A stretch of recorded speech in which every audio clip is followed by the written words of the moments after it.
Hi guys, my name is Antonio.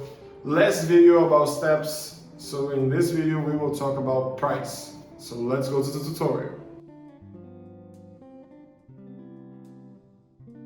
Today we'll talk about price. In the price step, you'll see a list of all the items you've added throughout the development of your project in the new drawing. The first column displays the item labels organized by category, such as materials, sinks, products, edges, and services. For example, in the kitchen area, I added 2 slabs of Dynasty Brown. Here, I added just 1 sink during the cutout step. In products, I added all these items to my kitchen project.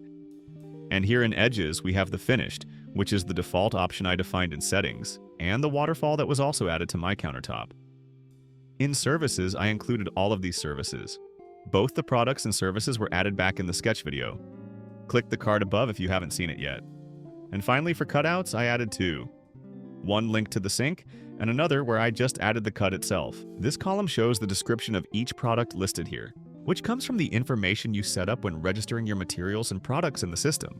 But if any of them don't have a description, or if it's a custom product, you can manually add one. Once you're done, click Save to apply your changes. And if you ever need to edit any of the items below again, just click Edit. The quantity column shows how many of each item were added to your drawing. If your system is set to square feet, it will display that way. And there are also items that can be set by unit.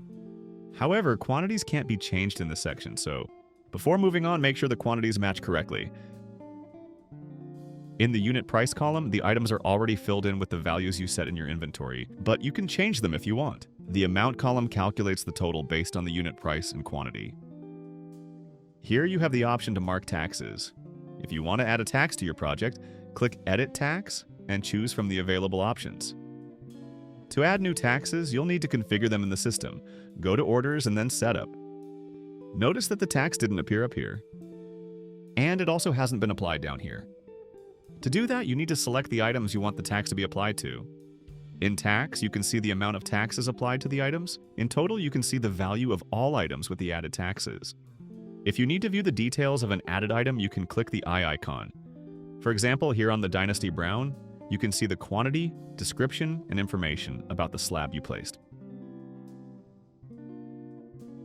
And if you want to delete this item from your list, you can click the trash icon. It will be deleted, but make sure to click Save right after. Otherwise, your changes won't be saved.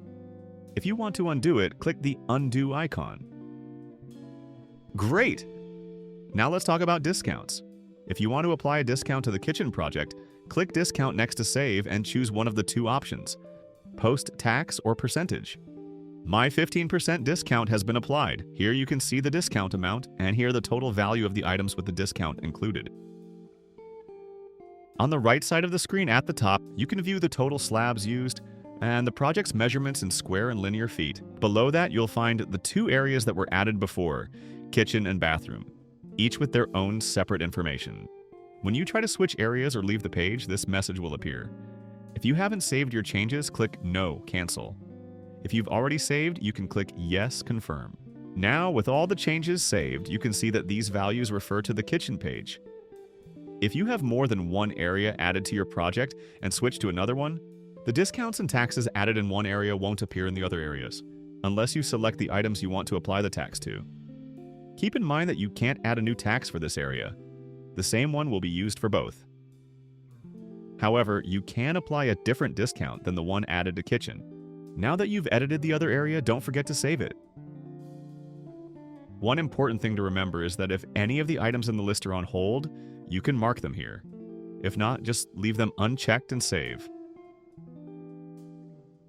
Before we move on to the next topics, I'll add a unit price to a few items that don't have one yet. For example, I'll set Finished Edge to 30, and below I'll add a unit price to the cutouts. One doesn't have a price yet, and the other I'll change from 250 to 100.